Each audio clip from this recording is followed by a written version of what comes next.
My name is Tsipat. My American name is Yvonne Swan, also known as Yvonne Wanro at one time, and you can Google that name and find out a little bit about me, or else you can ask any federal agent.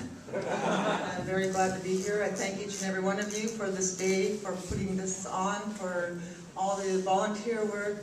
I've been watching all the time. I've been helping, trying to help as much as I can. Until I can't help anymore, it's like paying back, because the American Indian movement has helped me in the beginning. When I first needed help, I was so alone, and I'm not alone anymore.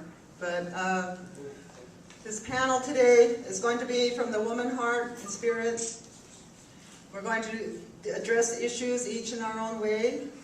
I'm very glad to introduce Corine Fairbanks from Santa Barbara, AIM, and Begay from Los Angeles, Navajo Nation, Madonna Thunderhawk, one of the vintage warrior women from South Dakota, Lakota, and Morning Star Gali and her daughter.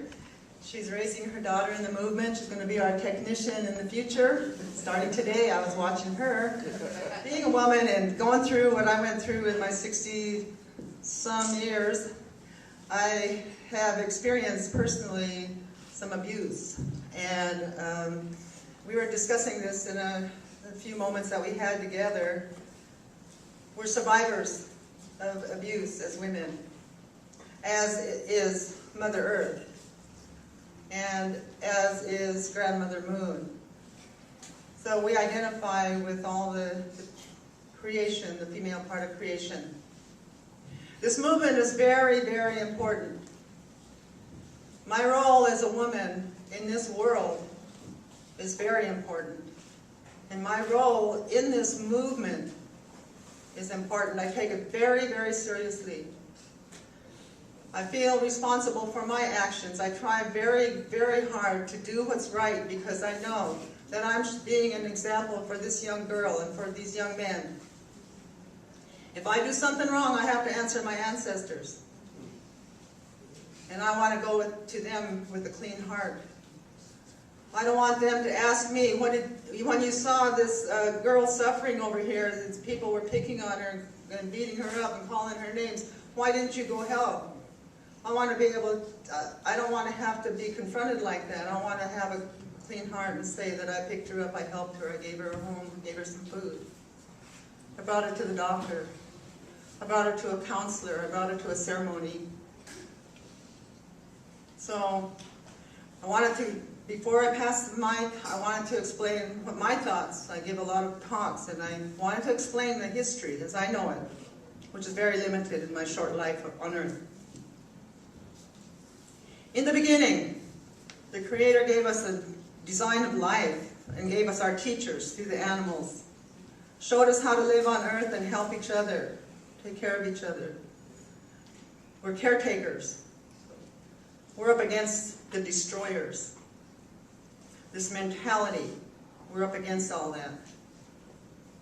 So we're told to not take more than we need, because there's future generations coming who are going to be hungry. We've tried to stick to that responsibility as caretakers, in spite of all the hardship. In the Bible, I read the Bible now and then. I was raised in boarding school, and I was forced to do all that stuff in boarding school and learn all that stuff about God. Right? I noticed in the Bible there's not too much about women, and what there is that put women in a bad light. Mostly men in the Bible. Pick it up, read it, first page. Man will have dominion over all these things. I'm chocolate the milk or call it hula if I get mad and I start talking. I'm a woman of this earth.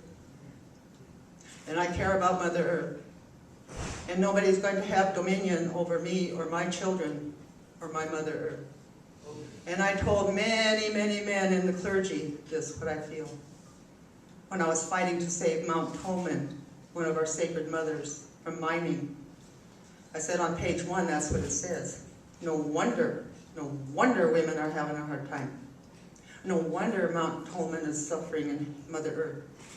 And this one clergyman came up to me later and he said, Well, that isn't what we meant in the Bible. We meant like what you Indians mean, caretakers, you know. But that isn't what it says. So you should go back and change it. And I know that's not going to happen. So then, in high school, I almost failed history. Because history was, well, I couldn't stand it. I found out I wasn't going to graduate unless I passed history, so I hit the books and I got by with a D minus. And it's a good thing, because today, my people are telling me the history. Everybody teaching me your history. All of you teaching your history, the important parts of history. And I read books written by Indian people and by our allies about the history. When George Washington wanted to set up the Bill of Rights and the Constitution in this country, he sent some spies over to the Six Nations to find out and study their model of democracy, because it was working. You go there and see how those Indians are doing it on the East Coast. So Ben Franklin and his little cohort went over there and found out what the model of democracy was in the Six Nations, and brought it back to Washington and his cohorts. So they started writing the Bill of Rights. What? Women? They are women that own the land here. Nah, throw that out. What? Women can pick the leaders? We can't have that. Women can get rid of a leader? Well, we can't have that. And what's this? Spirituality? Toss that out. Got rid of all that stuff and wrote the Bill of Rights. Then they tortured the women, the white women who wanted the right to vote. They tortured them. I studied that. I saw pictures, pitiful pictures of these women who were brutalized and imprisoned because they merely wanted the right to vote. And then along comes well, I won't go into that case. But there's a lot of cases of Indian women in the courts being battered. I interviewed Mary Pearson. She's a Creek. She's now a judge. But she said, I studied the name calling. She said, I wondered, where did we get all these name calling, the savages and all that? And she said, I studied it. I researched it. She said, in 1491, I found it, that it was in the Papal Bull. Papal Bull, I never heard of that, but it sounds right. Yeah, in Rome, where the Pope declared that Indian people didn't have souls. And so throughout the world, then, we became known as savages. And you go on and you name all the negative names that we are called. So that's where the name calling came from. So I told this young boy today, this morning, I said, you know the worst name I can call anybody? And he looked at me and I said, you name caller? And he laughed. But see, we got to be careful, our conduct. And I'm talking to myself always.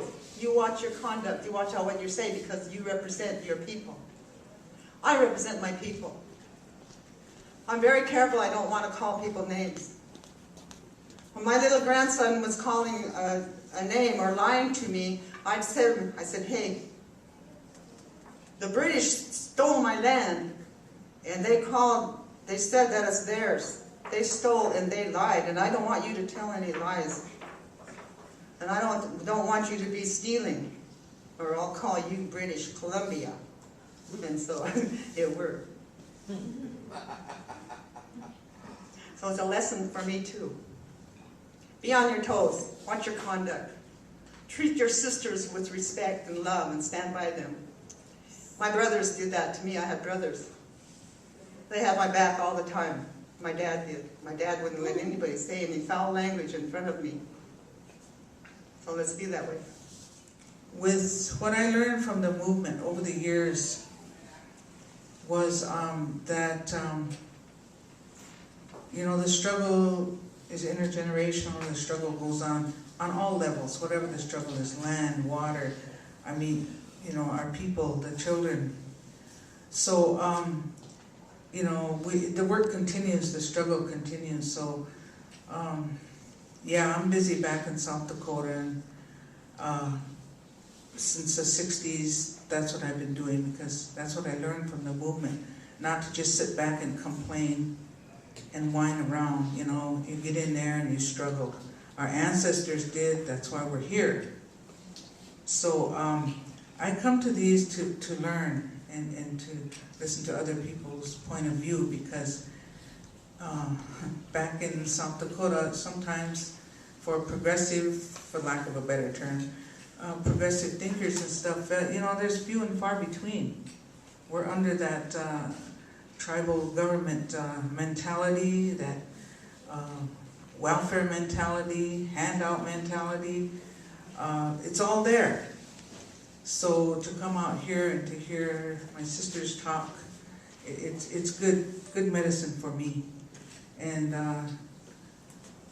every time I really like to hear Clyde talk, because he fires me up, and I feel good when I'm ready to go back home and, you know, kick some more ass or whatever, you know. I mean, that's, you know, it's just good when you're in the trenches all the time, year after year, you know. You need to come and meet with people like this, and it really does me good. Thank you.